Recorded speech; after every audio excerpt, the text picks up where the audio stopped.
Well, hello everybody.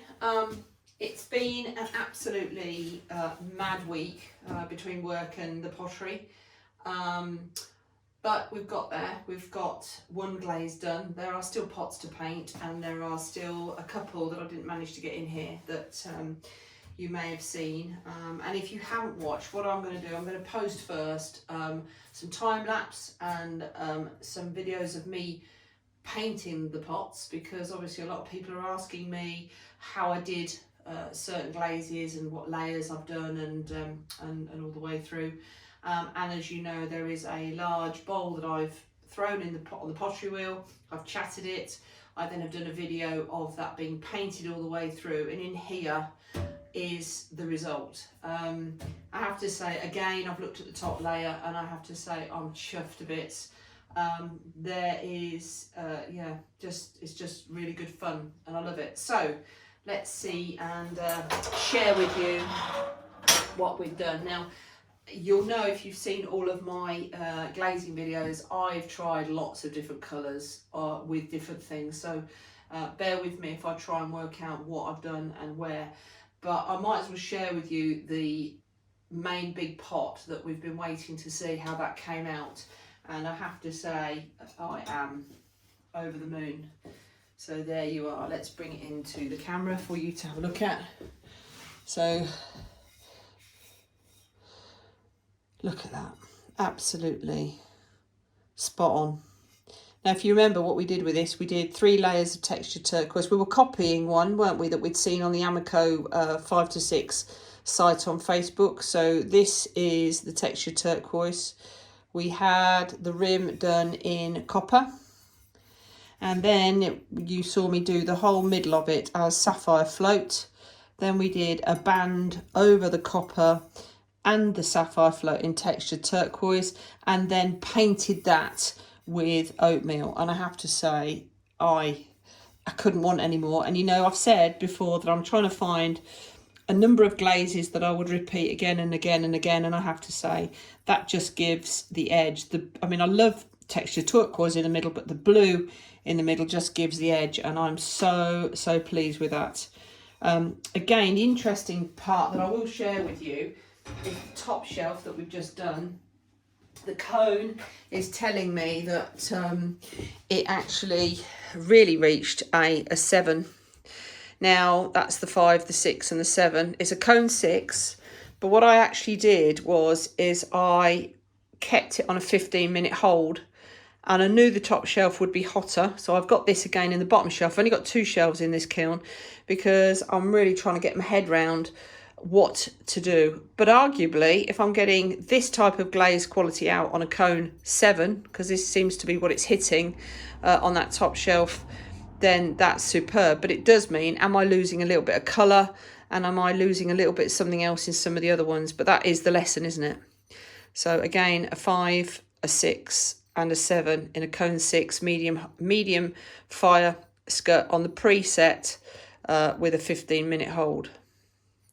Okay, so the next one that came absolutely brilliant. If you remember, we did one where we did 3 layers of the let me get my name, the textured amber brown, and then because I had seen emerald falls with it, I thought that was good, so we actually did a ring at the bottom of first I did seaweed, textured amber falls, and then I've written it down actually, blue stone, and then in the end I decided to do oatmeal around the rim.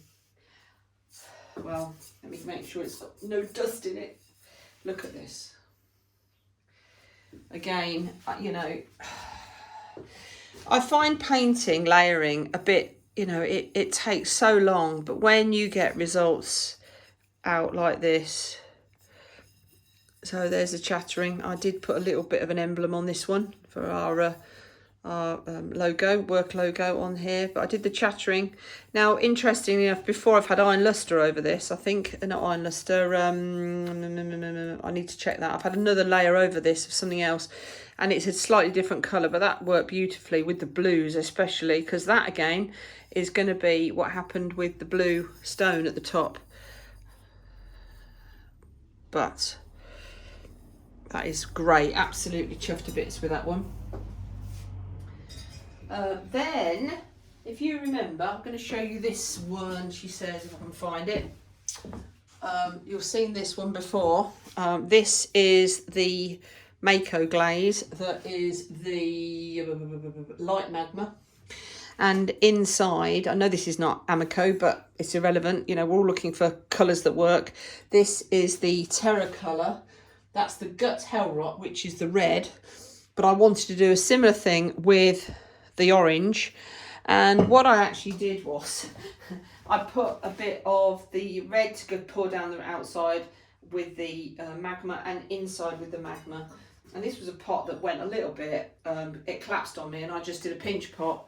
But yeah.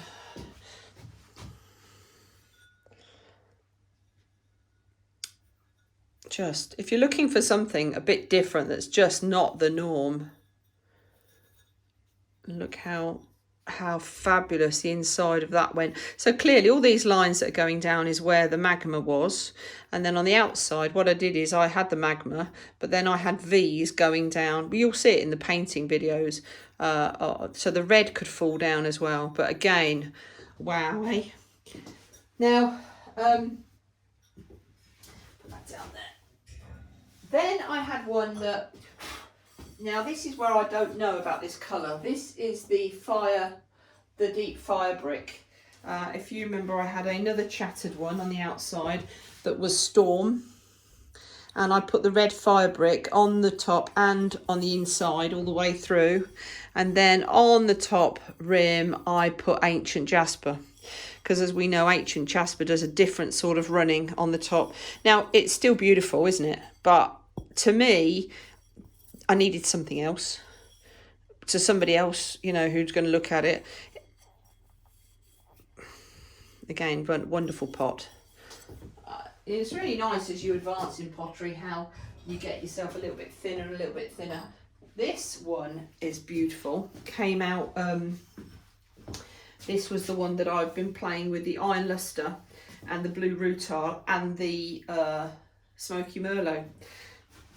So the whole thing was painted 3 layers of iron luster. And then what I did is left iron luster at the bottom. And I'm not sure which way round I did it. I've got a feeling that I did the middle was the smoky merlot and the top was the blue rutile. But then look at what happened. And then in the inside, I decided I was going to paint the whole thing the oatmeal. I hope you can see that. Again, this was the thing, the idea of the pressure, putting pressure in places just so that we have something for the glaze to react to. But a lovely little bowl. Now, I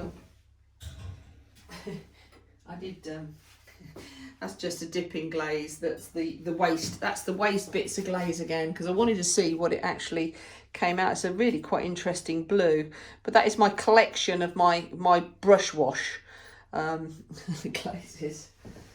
So the other thing, I've been learning different techniques. If you go to Joe Old Forge Creations, he was showing us how he makes these sections for sitting the pots on, and I made quite a few of these. So if you imagine, if you're not sure if something like this is going to run, we actually sit it on something like that, and you can see I've got room then for that to run off into a bowl that's going to catch any glaze and save my glaze. So made some of those, and I have to say, brilliant. Made some different sizes. Now I haven't been under here yet. Yeah, lots of mugs, my lamps. Now what I was really worried about with my lamps is I've done the glaze to the bottom. 2 of them have got copper, which I believe after doing the test tile that it shouldn't run. And then the other one is Blue Midnight with textured turquoise over before I've done the work. Again, that's a copy off of one of the pots that I've seen on Amaco, so I'm really looking forward to that. But I was really worried about how to stop any glaze running on to the kiln. And I haven't got big ones of these. So I looked up, because I'd seen something that Simon Leach had done with what they call wadding. And what you do is you get bags of you get equal weight of china clay and aluminium hydrate, and you make it into a like a clay, and you make a ball and you sit your goods on what your pieces onto that, which gives you a space. But obviously if there's glaze that drops off, then it's on my kiln shelf.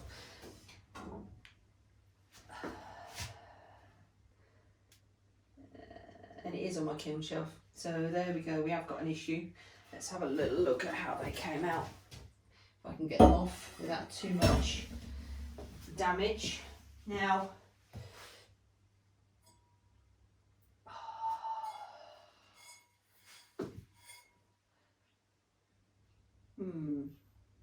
so there is an interesting fact that I've done this beautiful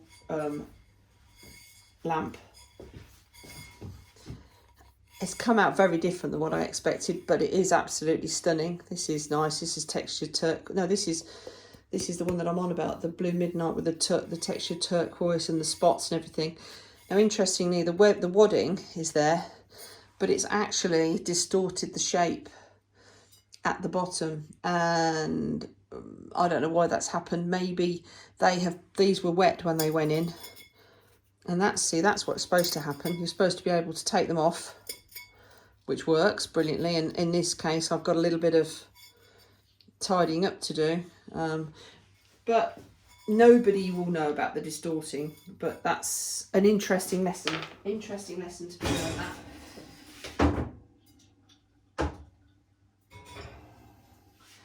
Let's see if it's done the same, and it looks like it might have done to my. So this is, again, this was one of the ones I've done. This is textured turquoise with the copper, and again, look, it's really pulled the heat. I have got a run that was sitting on the shelf, but actually, because of the paint, the wash on there, that's not really done any damage. But as you can see, that's what's supposed to be able to happen to these, and then I tied it up. So it has distorted it into a triangle. Again, I don't think anybody with it sat on their table will know. Look at that gorgeous textured turquoise just on its own on a flat top. And there is the other one that I've done. So the nice thing is that it has not run off the thing, but we have this beautiful circle at the top, and we do have a forced triangle. It would be great if anybody's had this experience before and has done anything with wadding, and whether I've done it wrong. I know I know Simon Leach talks about just the two products, and then there was another people with wadding talking about other things you add, but clearly it's pulled the heat, hasn't it? And that's I can't say annoying, it's a big lesson, and they will be still beautiful, but it's just frustrating when you've made so much effort to keep things round, and they were round when they came out of the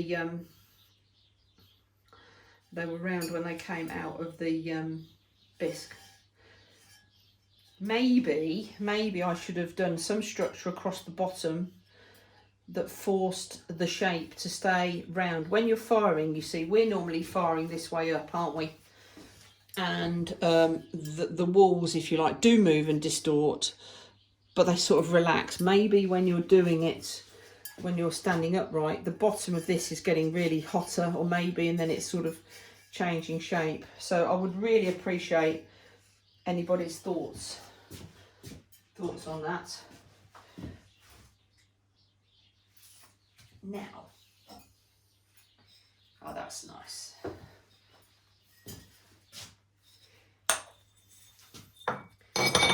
So that is just a lovely little beaker that we've done ancient copper, textured turquoise, and then we've done cobalt, because I saw this before, some cobalt first, cobalt celadon with the sapphire float on the top, because it just comes out the most striking of intense blue. That's lovely. And it's quite interesting. This was actually like a vase that I made. You'll see it on the one that I put up the other day, and then I just crushed it in to see what it would do, and it feels really nice. It's like a goblet, but it isn't a goblet, if you know what I mean. That's just part of the structure of the pot.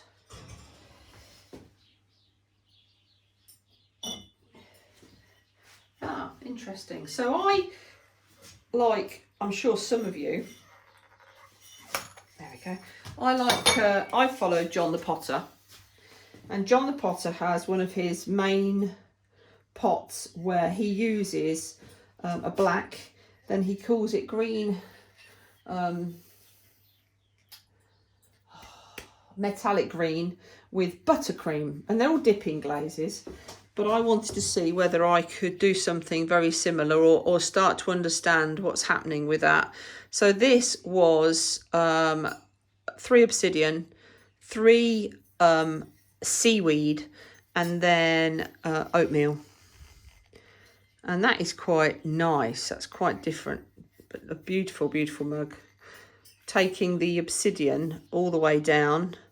It shouldn't run over. There was obviously a little bit that I should have cleaned off there, but taking the obsidian all the way to the bottom, and obviously using my stand system there above the floor, which I really love.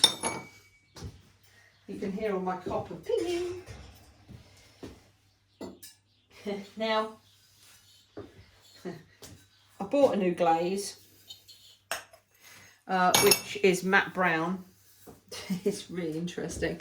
Matte black, I mean. It's not an Amaco one, it's a Amaco matte black. And then I put copper on it, really thick, because I wanted to see. Now, this is going to be cooler, this shelf. And in fact, if we, it's not much cooler. If I'm looking at my cones on my bottom shelf, it's still hitting a 7. The thing is, when I've read up on firing heats, I've read that I did a 15-minute hold on this, and I've read that obviously in that time it gets hotter. So, but that should have actually helped with the copper if we were keeping copper, but clearly that has reacted with the matte black, and it is quite different, isn't it? Quite different for me. Look at, it's really nice actually.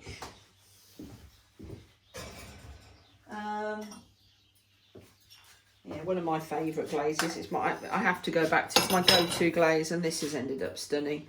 It's basically, I've done 3 of obsidian, and then I've put 2 smoky merlot on the inside. And again, I've got my cuts out. Now, I didn't put the smoky merlot into these bits. I just lightly brushed over the top. So these ended up still seeing the black, and there's a bit of movement. And I'd left the rim at the bottom black. I'm chuffed with that. That's always my go-to glaze. It's a beautiful glaze.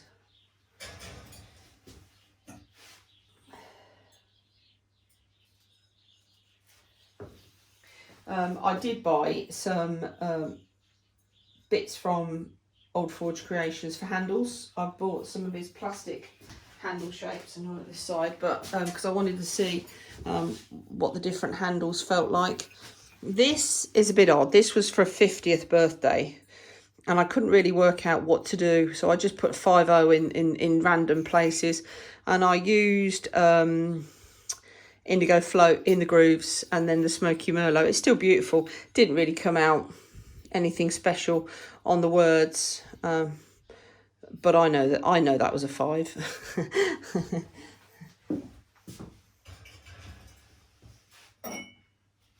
Yeah, so I've been seeing everybody online talking about how wonderful they think river rock is. Now, my husband uses a mug that I made right back at the beginning with red in the inside, and something like a dipping glaze with iron in it. but I wondered how this would fare. So this is the river rock on the outside and on the rim, and then I've put the red, the solar red, or in this case it's called Guts Hellrot, on the inside. And I have to say that is lovely, really, really nice. And obviously it's a bit of a runner, but I have got this area here to catch the run, and I think that is stunning. No wonder it's called riverbed, river rock. Yeah, beautiful. Very pleased with that.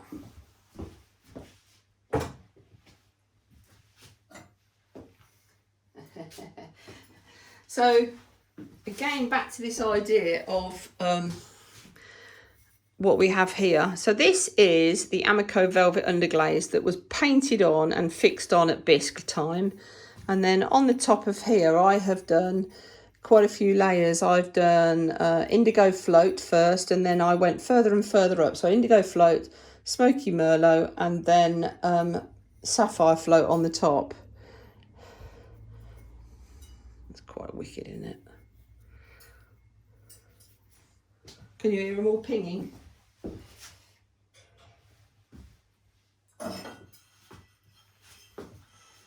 Oh, that's nice. So I haven't really worked with this. I find this glaze an interesting one. It's Art Deco green, and I was hoping to get grey in some of the places of the grooves, but what I did is I put a layer, if you saw, a layer of blue stone round.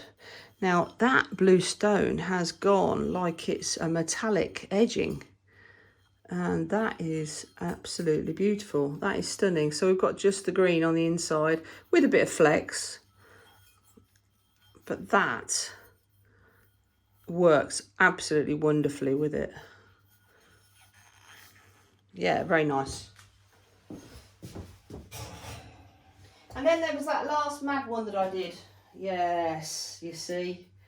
So that was, again, yeah, that's brilliant.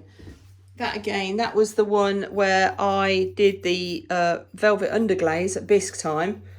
And what's nice for me is that velvet underglaze has gone really, really intense when it's refired at gloss at the time of this glaze. And then I put the I did the 3 speckles. I did deep olive speckle on the inside. Of course, it's not on the red. The deep olive speckle on the inside is on the white clay.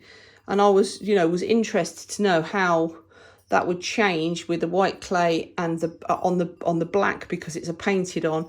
And then I've gone and done the deep sienna speckle with a pipette, and then I've gone and done the deep firebrick. And I have to say that I really love. Very nice. Very nice. Okay, well, a few lessons there. Got some really amazing pieces. Really amazing pieces, but you're going to get better and better at certain things because you know what works. I'm just making an adaptation to what works, and that is absolutely stunning. Chuffed to bits with that. I'm just wondering if I've got a piece here to show you how the two are evolving. And, that's the first one, isn't it? That's the first one I did like that. And then this one here that I thought was better.